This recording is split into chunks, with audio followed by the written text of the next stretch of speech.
네, 전인 건강한 대한민국을 위해 의정활동하고 있는 서정수 의원입니다. 정기석 이사장님, 네. 자료 화면을 먼저 보시겠습니다. 최근 5년간 장기 요양기관 현지조사 적발 현황인데요. 2019년 이후에 올 7월까지 총 4,729개 기관을 조사한 결과 조사 기관의 93.3%에 달하는 4,412개 기관에서 부당 사례가 적발됐습니다. 또 해당 기관들 부당 청구 금액이 무려 1,855억 원에 이르고 있고요. 이 가운데 1,465억 원 징수가 되었습니다. 약 21%에 해당하는 389억 원 아직 징수되지 않고 있는 상황입니다. 다만 문제는 조사 기관 수가 해마다 늘어나는 만큼 부당 사례 적발 기관 수도 늘고 있고 부당 청구 적발 금액도 증가하고 있지만 반대로 징수율은 떨어지고 있습니다. 예. 이사님, 원인이 어디 있다고 생각하십니까? 자꾸 인력 말씀드려서 죄송하지만 이게 사람이 들어가서 해야 되는 일이기 때문에 현재로서는 그리 녹록지가 않습니다. 네, 저도 뭐 당연히 인력 문제가 있을 것 같은데 저희가 어떻게 보면 의료보험료도 국민의 혈세이고 또 이 국민의 건강을 지키고 또 고령화가 초고속으로 진행되는 시점에 또 전 세대에 걸쳐서 국민들의 의료 보건 의료 니즈는 더 커지고 있지 않습니까? 그래서 이 부분이 정말 이런 혈세가 좀 새나가지 않도록 징수율을 높이는 방안을 또 행정부와 국회가 머리를 맞대고 좀 해결해야 될 것 같습니다. 예. 예. 거기에 저희 입법부가 또 도와드릴 게 있으면 말씀을 하시고요. 방금 우리 존경하는 김민석 의원님께서 조금 과학적인 마인드로 데이터베이스화된 뭐 예를 들면 뭐 전 정부에 대한 비판 이런 거를 요청을 하셨는데 저는 뭐 그 전 정부에 대한 비판도 물론이고 또 현 정부가 더 잘하기 위한 또 열심히 하고 있지만 미흡한 부분도 정말 우리가 투명하고 그 좀 제대로 분류된 데이터를 갖고 우리가 서로 행정부와 입법부가 뭔가 공조했으면 좋겠다는 생각합니다. 앞으로 좀 더 그렇게 해주실 거죠? 예, 그 자료는 아마 한 1년쯤 지나면 한 80% 정도는 객관성을 가질 수 있는 자료들을 생산할 수 있을 것입니다.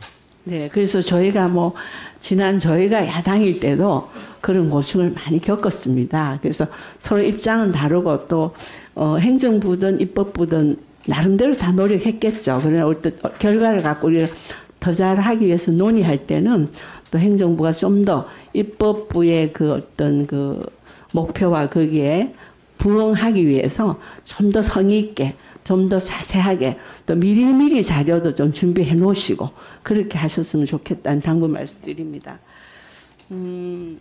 그래서 이게 보면 이렇게 열심히 해도 부당 청구 사례가 발생을 하지 않습니까? 그럼 발생한 부당 청구건에 대해서는 신속하고 명징하게 징수할 수 있도록 대응을 잘 하는 것이 중요합니다. 근데 이사님 말씀은 그렇게 해야 된다는 것은 동의하지만 그 부분에는 인력의 충원이 아주 중요하다는 말씀이죠. 예, 좀 그 부분이 있고요. 사실 그래서 저희가 이제 전산 심사를 좀 더 강화하기 위해서 28,000개 요양기관이 그 장기 요양기관이 굉장히 열악합니다. 그래서 네. 이제 그런 시스템을 좀 깔아드리고 스스로 자정할 수 있도록 그렇게 노력을 하고 있습니다. 네, 우리가 뭐 인터넷이 가장 잘 발달해 있는 나라, 저희가 또 데이터베이스화도 잘 돼 있고 빅데이터 또 뭐 건보공단의 심평원 특히 그 데이터 붐이 잘 돼 있지 않습니까?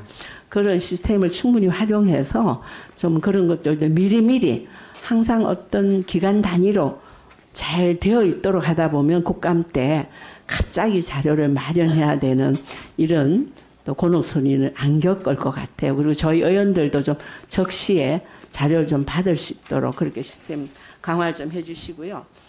최근 5년간 적발된 장기 요양기관의 부당 청구 적발 유형별 현황을 한번 살펴봤더니 인력 배치 기준을 위반하거나 급여 비용 가감산 기준을 위반하는 수가 가감산 위반 유형이 2019년에는 79.9%였는데 올해는 92.6%로 12.7% 이상이 증가했습니다. 금액으로 보면 19년에 169억 정도였던 게 22년도에 442억이 됐어요. 그래서 올해 7월까지 집계임에도 불구하고 이미 올해는 393억이 넘고 있거든요. 그래서 이것을 보면 지금 뭔가 시스템에 뭔가 점검해야 될 일이 있다는 생각이 들고요. 그 내용을 봤더니 허위 청구, 산정 기준 위반, 자격 기준 위반 등의 다른 부당 유형들은 해가 갈수록 대체로 비율이 떨어지고 있는 반면에 유독 수가 가감산 위반만 증가세를 보이고 있습니다. 그래서 이 부분에 대해서 저희가 이걸 확인을 했는데요. 수가 가감산 제도에 허점이 있다는 것은 이미 제가 말씀을 드렸는데 이 부분에서 특단의 대책을 마련해야 된다는 시급성을 저희가 느꼈습니다. 여기 대해서 어떤 지금 파악을 하고 계시고 어떻게 좀 하실 건지 한 말씀 해주시죠.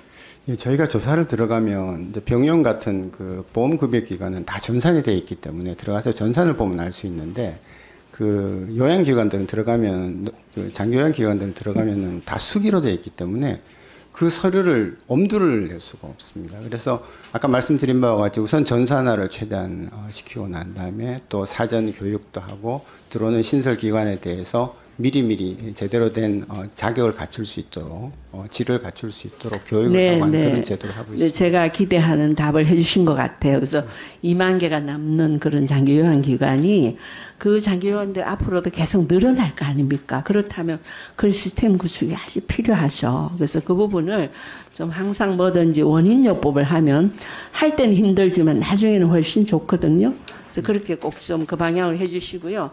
10년 이상 운영 기간 중에 현지 조사를 단 한 번도 받지 않은 기관이 3,189개에 이르러서 깜짝 놀랐습니다. 그래서 이 현실을 저희가 아까 분석해서 1분 더 드리세요.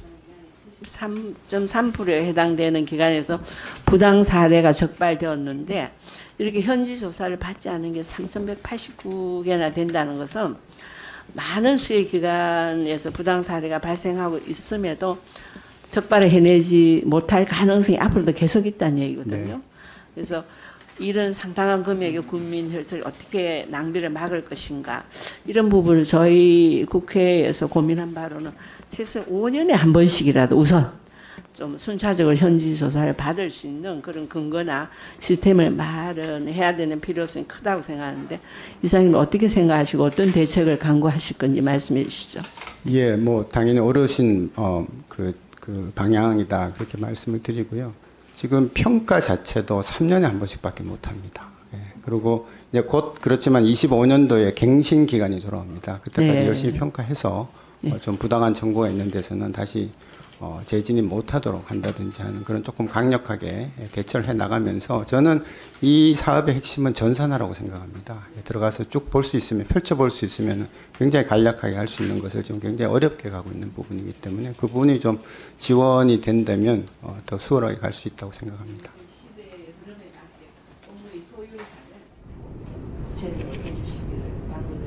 신고 그런 10년을 후회도 안 한 기간이 이렇다면 어떻게 하실 건지 조치하는 것을 말씀을 좀 해주시죠.